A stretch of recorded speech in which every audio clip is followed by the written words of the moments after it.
بسم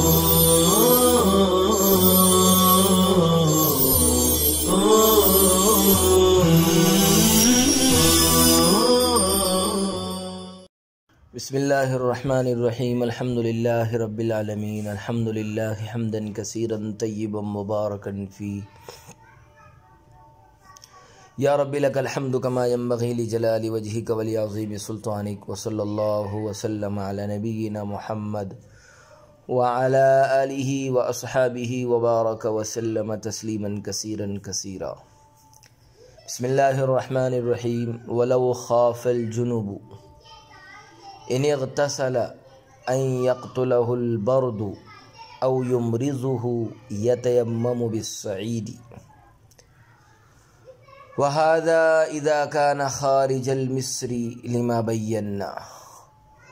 ولو كان في المصر فكذلك عند ابي حنيفة خلافا لهما هما يقولان ان تحقق هذه الحالة نادر في المصر فلا يعتبر وله أن العجز ثابت حقيقة فلا بد من اعتباره۔ اور اگر جنوبی کو یہ خدشہ ہو کہ اگر اس نے غسل کیا تو ٹھنڈک اس کو مار ڈالے گی یا اسے بیمار کر دے گی تو یہ شخص پاک مٹی سے تیمم کر لے، اور یہ حکم اس صورت میں ہے جب وہ شہر سے باہر ہو،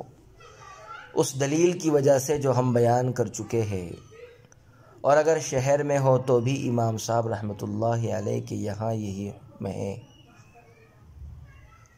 امام صاحب کے یہاں یہی حکم ہے۔ حضرات صاحبین کا اختلاف ہے، وہ حضرات یہ فرماتے ہیں کہ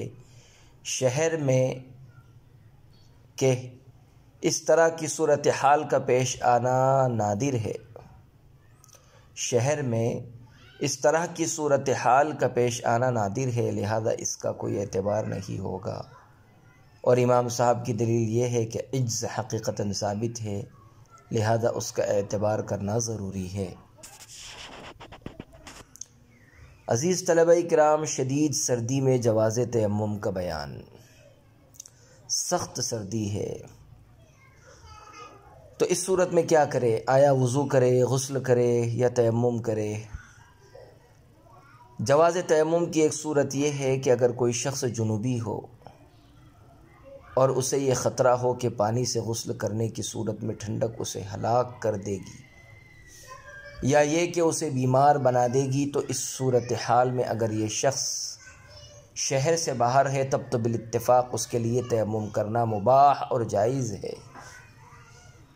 کیونکہ ظاہر ہے اسے شہر میں آنے جانے سے حرج لاحق ہوگا، اور جب دفع حرج ہی کے لیے تیمم مشروع ہوا ہے تو اس کے لیے تیمم کا جواز ہوگا۔ یہ حکم تو متفق علیہ ہے۔ حضرت امام عالی مقام رحمۃ اللہ علیہ فرماتے ہیں کہ اگر ایسا شخص شہر کے اندر ہو اور ٹھنڈک سے اس قدر ڈرتا ہو تو بھی اس کے لیے تیمم کرنے کی اجازت ہے۔ اگر ایسا شخص شہر کے اندر ہو اور ٹھنڈک سے اس قدر ڈرتا ہو تو بھی اس کے لیے تیمم کرنے کی اجازت ہے، لیکن حضرات صاحبین رحمۃ اللہ رحمہم اللہ تعالی اس صورت میں تیمم کی اجازت نہیں دیتے، اور دلیل یہ بیان کرتے ہیں کہ عموماً شہروں میں گرم پانی وغیرہ کا نظم ہوتا ہے اور ٹھنڈک سے بچنے کی تدبیریں ہمدست رہتی ہیں، اس لیے شہر میں تیمم کی اجازت نہیں ہوگی۔ حضرت امام صاحب رحمۃ اللہ علیہ کی دلیل یہ ہے کہ بھائی شہر اور دیہات کا مسئلہ نہیں ہے، مسئلہ تو پانی پر قادر نہ ہونے کا ہے، اور خوف ہلاکت کے پیش نظر یہ شخص پانی پر قادر نہیں ہے، اس لیے اس کے حق میں تیمم کی اجازت ہوگی۔ والتیمم ضربتان یمسح بإحداہما وجہہ وبالأخرى یدیہ الی المرفقین، لقولہ علیہ السلام التیمم ضربتان ضربۃ للوجہ وضربۃ للیدین، وینفض یدیہ بقدر ما یتناثر التراب کی لا یصیر مثلتا، ولا بد من الاستيعاب في ظاهر الرواية لقيامه مقام الوضوء، وَلِهَذَا قَالُوا يُخَلِّلُ الْأَصَابِعَ وَيَنزَعُ الْخَاتَمَ لِيُتِمَّ الْمَسْحَ۔ اور تیمم کی 2 ضربیں ہیں جن میں سے ایک کے ذریعے اپنے چہرے کا مسح کرے اور دوسری سے اپنے دونوں ہاتھوں کا کوہنیوں سمیت مسح کرے، اس لیے کہ آپ صلی اللہ علیہ وسلم کا ارشاد گرامی ہے کہ تیمم کی 2 ضربیں ہیں، ایک ضرب چہرے کے لیے اور دوسری ضرب دونوں ہاتھوں کے لیے، اور تیمم کرنے والا اپنے دونوں ہاتھوں کو اتنا جھاڑے کہ مٹی جھڑ جائے تاکہ وہ مسلح نہ ہو جائے۔ اور ظاہر الروایہ میں استیعاب ضروری ہے، اس لیے کہ تیمم وضو کے قائم مقام ہے۔ اسی وجہ سے فقہائے کرام نے فرمایا ہے کہ مسح کرنے والا انگلیوں میں خلال کرے اور انگوٹھی بھی اتار لے تاکہ مسح پورا ہو جائے۔ تیمم کا صحیح طریقہ، نبی اکرم صلی اللہ علیہ وسلم کے فرمان التیمم ضربتان کے پیش نظر تیمم کا طریقہ یہ ہے کہ متیمم تیمم کرنے والا حصول طہارت کی نیت سے 2 مرتبہ اپنے ہاتھوں کو زمین پر مارے اور پہلی دفعہ میں اپنے چہرے کا مسح کرے، جبکہ دوسری دفعہ میں اپنے دونوں ہاتھوں کا کوہنیوں سمیت مسح کرے، اور مسح کرنے سے پہلے اتنا اہتمام ضرور کرے کہ ہاتھوں کو زمین پر مارنے کے بعد اسے اچھی طرح جھاڑ لے تاکہ مٹی اور گرد و غبار جھڑ جائے، اور جب مسح کر چکے تو چہرہ بھدا اور بدنما نہ معلوم ہو۔ ولا بد من الاستیعاب فی ظاہر الروایہ، فرماتے ہیں کہ ظاہر الروایہ کے مطابق مسح کرنے میں استیعاب شرط ہے، کیونکہ مسح وضو کے قائم مقام ہے اور وضو میں استیعاب شرط ہے، لہذا جب اصل یعنی وضو میں استیعاب شرط ہے تو فرع یعنی مسح میں تو بدرجہ اولا شرط ہوگا۔ یہی وجہ ہے کہ حضرات فقہاء نے مسح کے سلسلے میں یہ تاکید و تلقین فرمائی ہے کہ تیمم کرنے والے کو اپنی نگاہوں میں اپنی انگلیوں میں خلال کرنا چاہیے،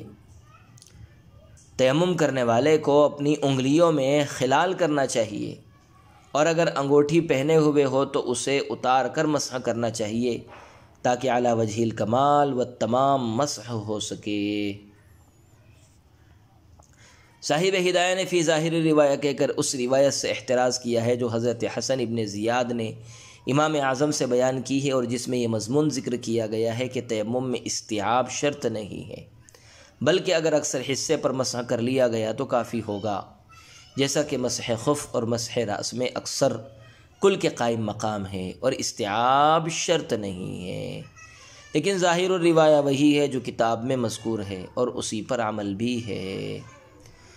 والحدث والجنابۃ فیہ سواء وکذا الحیض والنفاس لما روی ان قوما جاءوا الى رسول اللہ صلی اللہ علیہ وسلم وقالوا انا قوم نسکن هذه الرمال ولا نجد الماء شهرا او شهرين وفينا الجنوب والحائض والنفساء فقال عليكم بأرضكم۔ اور تیمم میں حدث اور جنابت دونوں برابر ہے، نیز حیض اور نفاس کا بھی یہی حکم ہے۔ اس واقعے کی وجہ سے جو مروی ہے کہ کچھ لوگ نبی اکرم صلی اللہ علیہ وسلم کی خدمت میں حاضر ہوئے اور عرض کیا کہ اے اللہ کے نبی، ہم ریگستان میں رہنے والے لوگ ہیں اور مہینہ 2 مہینے تک ہمیں پانی نہیں ملتا، جبکہ ہم میں جنوبی، حائضہ اور نفسا ہر طرح کے لوگ ہوتے ہیں۔ تو آپ صلی اللہ علیہ وسلم نے فرمایا تم اپنی زمین کو لازم پکڑو، یعنی اسی سے طہارت حاصل کر لیا کرو۔ حدث اصغر و اکبر میں تیمم کے مساوی ہونے کا بیان۔ صاحب عنایہ اور علامہ محمود عینی رحمہ اللہ تعالی نے یہاں یہ تشریح کی ہے کہ جواز، کیفیت اور اعلیٰ ہر اعتبار سے تیمم میں حدث اور جنابت دونوں کا حکم یکساں ہے۔ جواز، کیفیت اور اعلیٰ ہر اعتبار سے تیمم میں حدث اور جنابت دونوں کا حکم برابر ہے، یعنی جو تیمم حدث اصغر کے لیے جن کیفیات اور لوازمات کے ساتھ کیا جائے گا اور کافی ہوگا، وہی تیمم حدث اکبر، غسل جنابت، حدث اکبر یعنی غسل جنابت اور غسل حیض اور نفاس کے لیے بھی کافی و وافی ہوگا، اور اس میں کسی بھی طرح کے اضافے کی کوئی ضرورت نہیں ہے۔ دراصل یہ اس قول کی تردید ہے جس میں جنوبی اور حائضہ وغیرہ کے لیے تیمم کو مشروع نہیں مانا گیا ہے۔ یہ قول حضرت عمر اور حضرت ابن عمر اور حضرت عبداللہ ابن مسعود رضی اللہ عنہ سے بروی ہے۔ صاحب بنایہ اور صاحب عنایہ نے یہ وضاحت کی ہے کہ اس اختلاف کا منشا قرآن کریم کی وہ آیت ہے جس میں وضو اور تیمم کا حکم مذکور ہے، یعنی یا ایھا الذین آمنوا اذا قمتم الی الصلاۃ سے او لامستم النساء فلم تجدوا ماء فتیمموا صعیدا طیبا تک۔ اختلاف کی تفصیل یہ ہے کہ آیت میں جو لامستم کا بیان ہے وہ مس بالید پر محمول ہے یا جماع پر۔ حضرت ابن عمر رضی اللہ عنہ وغیرہ نے اسے مس بالید پر محمول کیا ہے، اور علت یہ بیان کی ہے کہ اللہ تعالیٰ نے خلاف قیاس محدث کے لیے تیمم کو وضو کے قائم مقام بنایا ہے، تو یہ اپنے مقتضی قیاس پر ہی منحصر ہوگا، اور جنوبی وغیرہ اس حکم میں شامل نہیں ہوں گے، کیونکہ جنوبی وغیرہ کا حدث محدث کے حدث سے بڑا ہوا ہے۔ اس کے برخلاف حضرت علی، حضرت عائشہ، حضرت عبداللہ ابن عباس رضی اللہ عنہم اور جمہور علماء و فقہا لامستم سے مجازن جماع مراد لیتے ہیں، اور سیاق آیت کے قرینے سے جنوبی کے لیے بھی تیمم کو مشروع قرار دیتے ہیں، اس لیے کہ اللہ تعالیٰ نے آیت وضو میں محدث اور جنوبی دونوں کا حکم بیان فرمایا ہے۔ چنانچہ اذا قمتم الی الصلاۃ سے لے کر کے وارجلکم الی الکعبین تک حدث اصغر کا بیان ہے۔ اس کے بعد وَإِن كُنتُمْ جُرُبًا فَطَّهِّرُوا میں حدث اکبر کو بیان کیا گیا ہے، اور پانی نہ ملنے کی صورت میں حکم طہارت کو مٹی کی طرف منتقل کر دیا گیا ہے۔ اس کے بعد پھر او جاء احد منکم من الغائط سے حدث اصغر کو بیان کیا گیا ہے۔ اس لیے لامستم کو جماع پر محمول کیا جانا اس حوالے سے مناسب معلوم ہوتا ہے کہ جس طرح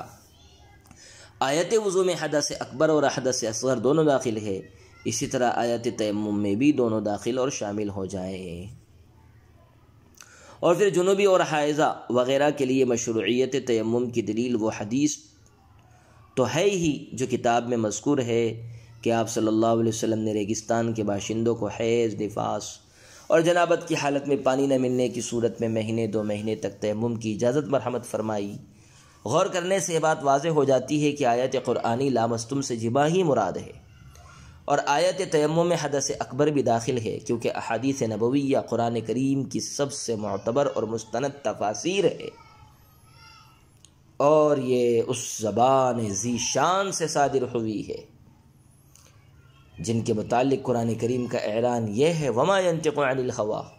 إِنْ هُوَ إِلَّا وَحْيٌ يُوحَىٰ۔ گفتہ اللہ بود گرچہ از حلقوم عبداللہ بود۔ وصلی اللہ وسلم علی نبینا محمد وعلی آلہ واصحابہ وبارک وسلم تسلیما کثیرا کثیرا۔